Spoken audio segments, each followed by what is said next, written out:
Сәлем құрметті оқушылар, бүгін бізде Pythonның 8-ші сабағы тармақталған алгоритмдерді программалау.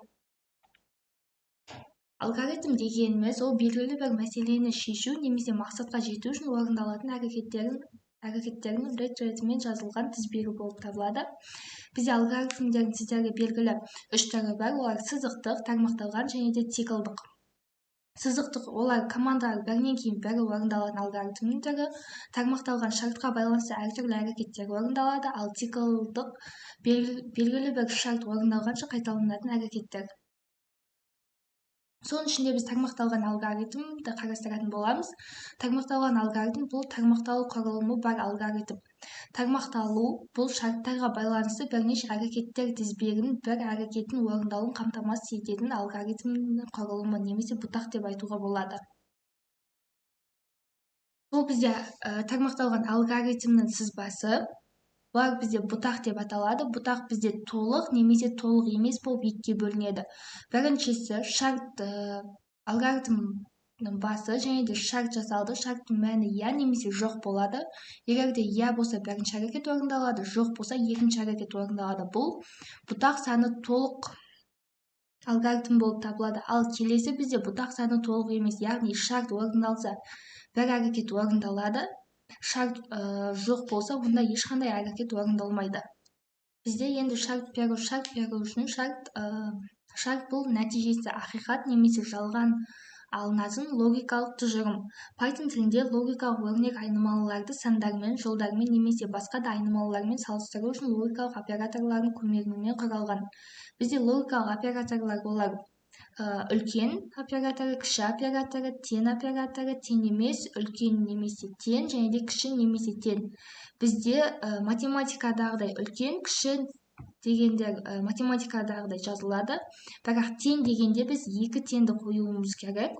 Тең емес дегенде леп белгімен теңді. Үлкен немесе кіші дегенде үлкен белгісін одан кейін тең, ал кіші немесе теңде кіші белгісі кейін тең қойылады. Бұл бізде Pythonда жазылған код. Біреуі толық бұтақты қамтиды, ал екіншісі толық емес бұтақ деп бұтақ. Біріншісі толық емесінде егер де пайдаланушының жасы 18-ден асқан болса, сіз кәмелеттік жасқа толғансыз деп шығады. Егер де аспаған болса, ешқандай операция орындалмайды. Ал келесісінде 18-ден асқан болса, сіз кәмелеттік жасқа толғансыз деп шығады. Ал егер шарттың мәні жоқ, яғни false болса, онда сіз кәмелеттік жасқа толмағансыз деген хабарлама шығатын болады. Біз енді келесі кодты қарастырайық. Бұл жерде санның 10 немесе теріс сан екенін анықтайтын код жазылған. Ең бірінші мына сызбаға қарасақ, сызбаның басы аны енгізеді. Кейін аның бізде 0-ден үлкен екенін немесе үлкен емес екенін анықтайды. Яғни үлкен я ақиқат болса, онда бізде 10 сан деген хабарлама шығады. Ал егер жоқ болса, онда теріс деген хабарлама шығатын болады. Мына жерде қарап отырғанымыздай а айнымалысы енгізілді. Және де мына жерде шарт жазылды. Егер де ақиқат мәнін қайтарса, ол бізде мына операцияны орындайды. Ал егер де жоқ, яғни false болса, онда келесі else-ін орындайтын болады. Бізде енді осы тақырыпқа арнайы есеп шығарамыз. Ең бірінші есеп бізде жұп немесе тақ деп аталады. Берілген санның жұп немесе тақ екенін анықтау керек. Яғни бізде кірісте 4 саны берілсе, онда жұп деген хабарлама шығарамыз. Ал тақ сан, яғни 7, бізде тақ сан, оған біз тақ деген хабарлама шығаруымыз қажет. Есептің шартына сәйкес, ең алдымен біз а айнымалысын енгізіп аламыз. Енді біз if операторын қолданамыз және де біз санның жұп немесе тақ екенін анықтау үшін өткен сабақты еске түсірейік. Біз санды 2-ге бөлеміз. А санын қалдық егер де 2-ге тең болса, 0-ге тең болса, онда бізде жұп сан. Ал егер де 1-ге тең болса, тақ сан. Яғни біз аны бөлеміз. Анын 2-ге бөлгендегі қалдығын есептеу үшін біз процентті қолданамыз.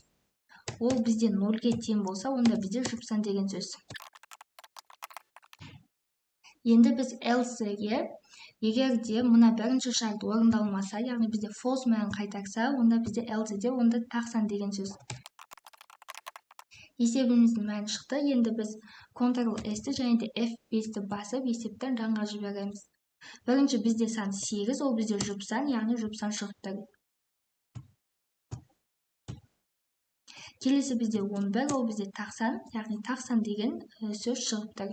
Бізде келесі есеп үлкен, көп және тең деп аталады. Сіз есептің шартына сәйкес сізге екі сан беріледі. Сол сандардың қайсысы көп екенін немесе өзара тең екенін анықтауымыз қажет. Яғни бізде мұнда 4 және де 5 саны берілсе, бізде 5 үлкен болса үлкен белгісін қоямыз.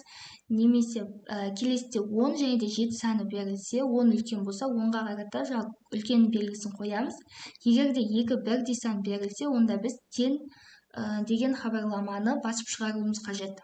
Есептің шартына сәйкес біз екі түрлі айнымалы жазамыз, А және де Б.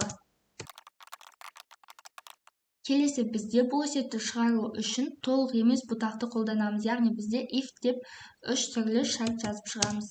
Егер де бізде А үлкен болса, онда үлкен белгісін басып шығарамыз.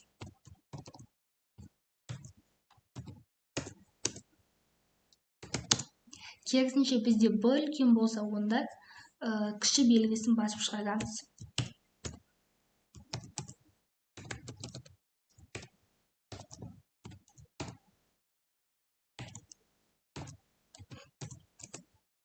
Келесі біздегі жағдай, ол бізде екі санның өзара тең болуы, яғни А тең Б деп жазамыз. Енді Ctrl-S пен F5-ті басып, есепті тексеріп көрейік. Біз екі бірдей санды жазып көрейік, 5 және де 5, онда бізде тең деген хабарлама шығатын болады. Келесі бізде 10 мен 7-ні жазып көрейік, яғни бізде 10 үлкен. Келесі бізде керісінше 7 мен 10-ды жазып көрейік. Бұл жерде де 10-ның үлкен екенін көруге болады. Осымен біздің сабағымыз аяқталды. Келесі сабақтарды жіберіп алмау үшін каналға жазылып алыңыздар. Келесі сабақта кездескенше.